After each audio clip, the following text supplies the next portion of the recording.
Hello everyone, आप सभी का स्वागत है बीपीएससी उत्कर्ष पे। और किसी भी जटिल टॉपिक को 10 मिनट में आसानी से समझने का ये पहल है, जहां पे आज का टॉपिक है EFTA। क्या बात करने वाले हैं हम, हो गया है इसका डेटा लीक, कौन सा ऐसा डॉक्यूमेंट है जो लीक हुआ है और इससे हमें क्या पता चल रहा है। पूरी दुनिया भर में भारत की आबादी सबसे ज्यादा है। भारत में स्वास्थ्य से संबंधित कुछ संकट भी है। इस संकट का निवारण ये है कि हम अपने देश में दवाई बनाएं, अपने देश में दवाई बनाएं, अपने देश में दवाई मैन्युफैक्चर करें, लोगों को दवाइयां समय पे मिले, सही दवाइयां मिले और लोग इस स्वास्थ्य संबंधित बीमारियों से, किसी भी तरह के तकलीफ से बाहर निकले। लेकिन प्रॉब्लम क्या है? प्रॉब्लम ये है कि यहां पर हमारे देश में दवाइयां मैन्युफैक्चर तो बहुत सारी होती हैं, पूरी दुनिया में तीसरे नंबर पे है भारत दवाई मैन्युफैक्चर करने में, पर वो दवाई हमारी अपनी नहीं है।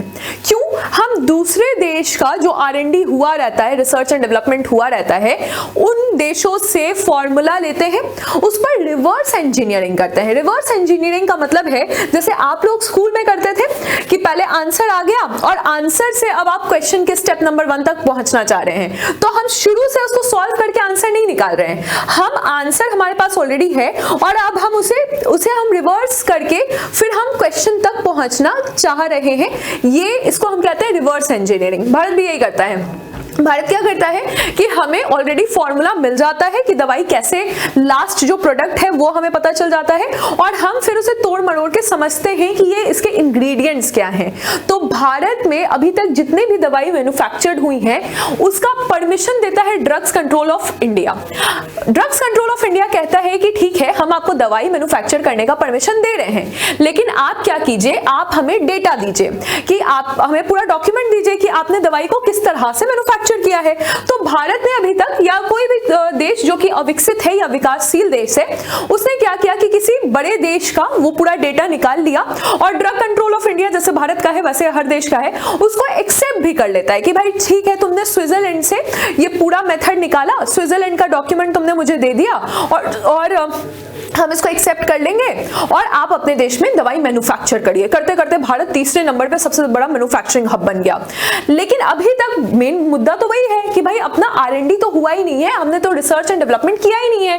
तो जब हमने रिसर्च एंड डेवलपमेंट नहीं किया है तो अब हमें क्या करना है, अपने देश में रिसर्च एंड डेवलपमेंट को बढ़ावा देना है। रिसर्च एंड डेवलपमेंट को हम बढ़ावा देंगे क्योंकि अब कानून आ गया है कि नहीं, अगर आपने रिसर्च एंड डेवलपमेंट नहीं किया है, क्यों भागता है कोई भी देश रिसर्च एंड डेवलपमेंट से? समझिएगा इस बात को कि दवाई पर रिसर्च एंड डेवलपमेंट करना, उसको खोजना और उसको मैन्युफैक्चर करना दोनों अलग अलग बात है ना। आपके पास कोई फॉर्मूला है, आपने उठाया उसको, आपने मैन्युफैक्चर करना शुरू कर दिया, लेकिन इस फॉर्मूला को खोजना, इसी को हम क्या कहते हैं, इसको हम R&D करना बोलते हैं। लेकिन हम तो फॉर्मूला खोज ही नहीं रहे। क्यों? क्योंकि इसमें बहुत सारा पैसा लगता है। जब बहुत सारा पैसा लगता है तो ये पैसा आएगा कहां से? जब आप एक विकासशील देश है, आपने अभी डेवलप नहीं किए हैं, तो क्या होगा, ये पैसा आएगा कहां से?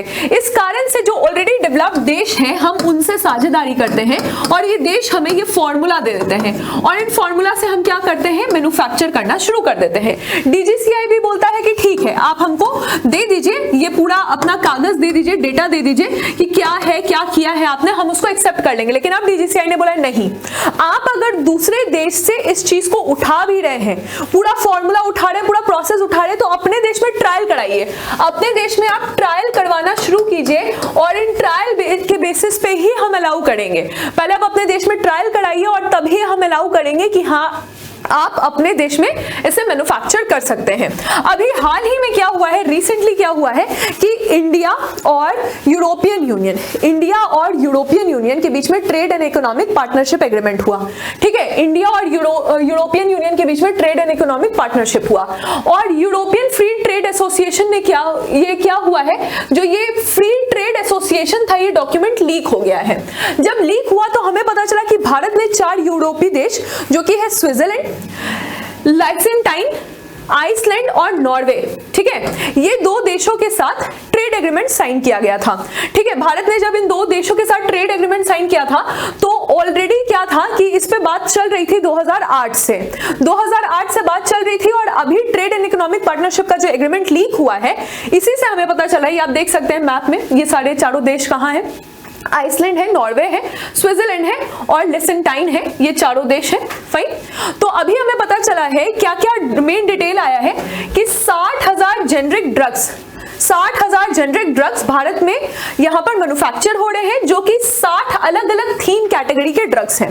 साथ ही साथ आप देखिएगा कि इनके टर्नओवर जो है वो 3.4 लाख करोड़ है और ये तीसरा सबसे बड़ा फार्मास्यूटिकल देश है पूरे दुनिया में। तीसरा सबसे बड़ा फार्मास्यूटिकल देश है पूरे दुनिया में। भारत अब इस पे आत्मनिर्भर होना चाह रहा है, जिसके लिए हमने जन औषधि स्कीम्स को भी लागू किया है। लेकिन बात तो वही है ना कि हमारे देश में रिसर्च एंड डेवलपमेंट है नहीं, तो इन रिसर्च एंड डेवलपमेंट के लिए ही हम बाकी देशों के साथ साझेदारी करते हैं। लेकिन अब DGCI ने कहा है कि जब तक हम अपने देश में खुद क्या नहीं करेंगे, ट्रायल नहीं करेंगे, तब तक वो इसको अलाउ नहीं करेंगे।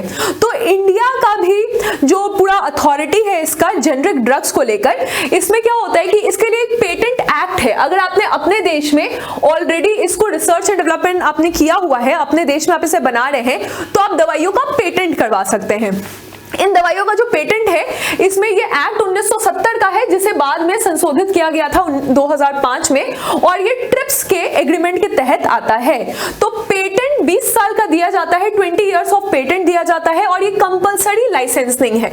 यहाँ पे लाइसेंसिंग जो है वो कंपलसरी होता है। ट्रिप्स का मतलब होता है trade related aspects of intellectual property right. Trade related aspect of intellectual property rights, right. फिर हम देखेंगे कि एक प्रोविजन के तहत गवर्नमेंट अलाउ करता है कि यहाँ पे प्रोडक्ट्स जो है वो पेटेंट प्रोडक्ट्स जो है और उनके प्रोसेस, पेटेंट प्रोडक्ट और उनके प्रोसेस जो है, ये सब कुछ क्या हो, ये विदाउट कंसेंट जो पेटेंट ओनर है, मान लीजिए आपने किसी देश से उठाया वो पूरा फॉर्मूला, लेकिन आप उस देश से पहले हामी भरवाइएगा, उसके बाद ही आप अपने देश में आप इसको लेकर आ सकते हैं, उसके बाद ही आप अपने देश में इसको लेकर आ सकते हैं, जिसके तहत हमने इन 4 यूरोपियन देशों के साथ फ्री ट्रेड एग्रीमेंट किया है। मेन मकसद क्या है कि दुनिया भर में जो भी देश है, चाहे वो गरीब हो चाहे वो अमीर हो, वहां पे जो भी बीमार लोग हैं, उन्हें दवाइयों की जरूरत है, उन तक दवाइयां पहुंच सके, यही मेन मकसद है। इसी के लिए सारे रूल्स एंड रेगुलेशंस बनाए जाते हैं।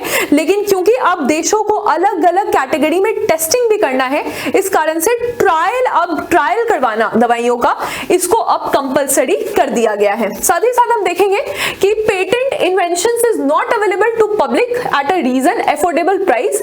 ठीक है, तो जैसे एग्जांपल क्या है कि इंडिया का पहला कंपलसरी लाइसेंसिंग ये दिया गया था नैटको फार्मा को जेनरिक प्रोडक्ट्स के लिए, जो बेयर कॉर्प आपने सिर्फ पिया होगा बेयर कॉर्प का, तो ये किडनी और लिवर की बीमारियों के लिए, खासकर किडनी और लिवर कैंसर के लिए ट्रीट करता था, ये प्रोडक्ट इसमें बनाया गया है। बेयर ऐसे एक जेनरिक नाम है कंपनी का जिससे दवाइयां बनाई जाती हैं। तो हमने ये पूरा मुद्दा समझा, आपने यूरोपियन फ्री ट्रेड एग्रीमेंट को समझा, और जो आपके लिए सबसे इंपॉर्टेंट पार्ट है वो ये समझना है कि 4 कौन-कौन से देश हैं जिनके साथ हम यूरोपियन ट्रेड एग्रीमेंट करते हैं। तो चारों का नाम आप मुझे कमेंट सेक्शन में बताएंगे। साथ ही साथ आज का आपका होमवर्क है कि आप मैप में ये चारों देश देखेंगे। Thank you.